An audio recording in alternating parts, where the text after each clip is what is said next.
All right, we're sitting here with Braun Strowman, getting ready for the road to WrestleMania, coming here to the State Farm Center. Man, thank you so much for the time. I appreciate you. And, it's just funny because standing next to you, I feel like that little kid standing next to Andre the Giant in that photo. I have that effect. You do, man. And I know you've talked so highly of Andre. You've compared yourself to him, and you've also said that, you would love to, if there was a dream match, to have had that with him. And I've read also in the past that you said, you are a part of a dying breed, if you will, of the Giants. But I dare say, I don't know, do you really feel that the Giants are a dying breed in pro wrestling? If you look around as a whole, I believe it is. I mean, if you really think about it, I mean, how many guys that are over 6'8" and over 300 pounds that are left doing it? There's me, there's Giant Omos. Yeah. But yeah, it's just, I mean, and that's sport as an evolution as a whole. You see a lot of these guys, and the business has changed so much to being so much more technical, so much more athletic. The things that the guys and girls are doing is just unbelievable, and that's something that, like I said, I push myself, being that larger athlete and being able to go out there and do things that in the normal realm of the world go, wait a second, that guy's not supposed to be able to do that. So it's neat to be able to break these stereotypes that come along with everybody thinks that I just fee-fi-fo-fum my way through life, which I do at times, but yeah. You've done very well with that. In fact, your athleticism is so great. You can have a match with just about anyone. The big guys, the little guys, if you will, the ones that bounce around the ring. Ricochet instance. In fact, you did a match with him a few weeks back. It was fantastic. Do you take a lot of pride in doing those matches and having those types of matches? Absolutely. That's what I said. Any opportunity that WWE gives us to go out there and do our craft, and show the world what we're capable of, I take full advantage of it. And yeah, I look forward to working with anyone, because at the end of the day, we as WWE have the best talent in the world, the most athletic, and I describe what our product is ice cream. And I'm a firm believer that everybody likes ice cream. It's just figuring out what flavor, and that's the cool thing that WWE has throughout the locker room with the men and the women, is that we have every flavor of ice cream that you could ever imagine. So why don't you come out, dip your spoon in a sundae, and have some fun? You were away from the WWE there for a little bit of time, but now that you're back, it looks like you were just having the time of your life, the best time of your entire career. You seem a lot more happier. Did something change in you during that time away to, I guess, change your perspective on things? Absolutely. When something's taken away from you that you care about with every ounce of being that you have, when you truly believe that's what God put you on this earth to do, it's tough. It was a tough year, and I understand business is business. I have no control over that. But at the end of the day, I'm back home where I belong, and I'm making the absolute most out of it. You don't get many second chances in life.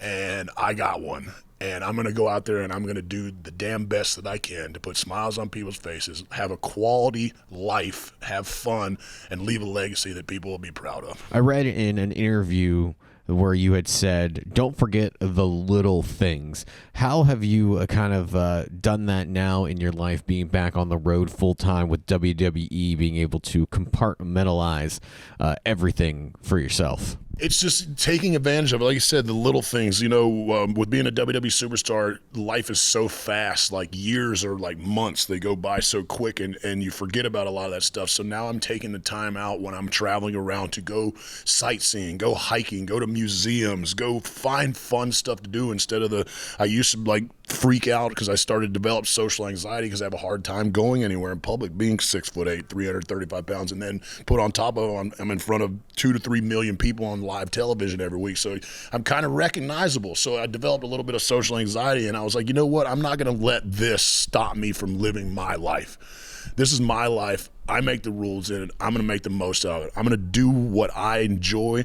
I'm going to do what makes me happy. As long as I'm not taking anyone else's happiness away, then I'm here and I'm enjoying it. You just talked about that social anxiety. You've been a pretty big advocate of mental health. People talking about it. How has that really helped you in opening up yourself and talking about it with others? So just exactly that, being open about it. For so long, with me being the size I am and the stereotypes, I joke the fee-fi-fo-fum. Well, at the same time, people are like, well, this guy shouldn't feel like this. And, have feelings. He eats his feelings, and that's not true. Just because I'm big and, and I'm grouchy sometimes and I look mean, mean. And, don't judge a book by its cover. We all, as human beings, we all go through things in life that are hard mentally, physically. And it's realizing that the world's going to keep turning and you're here for a reason. Like, your odds of being born are, 1 in 14 million, something crazy like that. So it's a blessing. And, me opening up about the stuff that I was dealing with mentally and then seeing the response of so many people around the world going, man, you being vocal about this has given me the courage to talk to somebody about it. You've changed my life. You've saved my life. It's insane how many private messages I've got on social media from people that's saying that me being vocal about my mental health kept them from committing suicide. And it's like, I just gave myself goosebumps thinking about it, because I was suicidal at one point in my life. I had those negative thoughts that I didn't think I belonged on this earth, because I had been told so many times by people that that I was never going to be anything. And that stuff starts to weigh on you. But then when you realize how much of a blessing life is, and you can go out there and get what you want, you can make the most out of it. It's amazing when you realize that, when you make that turn for the better and realize, like, you can do this. And the cool thing about it is that we're here together. And that's the awesome thing about being a human being. What separates us from the animal world is that when we work together, we're unstoppable. So being able to talk to our friends and our family, our loved ones, even strangers. Like, I've had people that I don't even know vent their problems to me. And it's one of those things, sometimes you just need to talk to somebody, and it's okay. We all have bad days. It's okay to feel like that, because it will go away. It will. If you believe in yourself and you work hard, the world's yours. And I really appreciate all that you do for mental health. I'm very much into that, very big into that. I want to also tap on the fact that you are huge into charity work. You talked earlier about that fee fi fo fum monster and that image you have in the ring, and people might see you as that. But what is it about those charities that bring you to the table that you like to work with? It's just, my life is so unbelievably blessed, and I didn't get here on my own. I'm a firm believer there's no such thing as a self-made man. There's no such thing as a self-made woman. Everyone has had a hand to help them in life to get to where they are at one point or another, where they're too naive to realize it or they just don't want to. If you really take a step back and think about it, someone has helped you in some way. And I'm so fortunate to be able to live the life that I am, and blessed to travel, do financially stable, everything.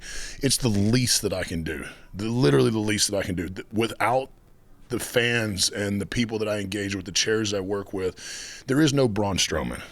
He doesn't exist. So these people supporting me and giving me this platform to be able to go out and do what I love, inspire other people to chase their dreams, like any opportunity that I have to give back, I literally will step in front of a bus to do it, because it's an opportunity to, again, push my message of showing when we work together, we're unstoppable. All right, we'll wrap here with this. I heard that you wanted to get into the studio to record some music. You're a man of many talents. We actually got to see you sing on TV a while back. So have you been able to get into the studio to record, and when can we see that music if you did? I haven't done it yet. We've been super busy. I'm trying to get through Rumble that's coming up here in the next couple of weeks. But stay tuned. I will be dropping some music. It's something that I've talked about for a long time, and that's what we were just talking about.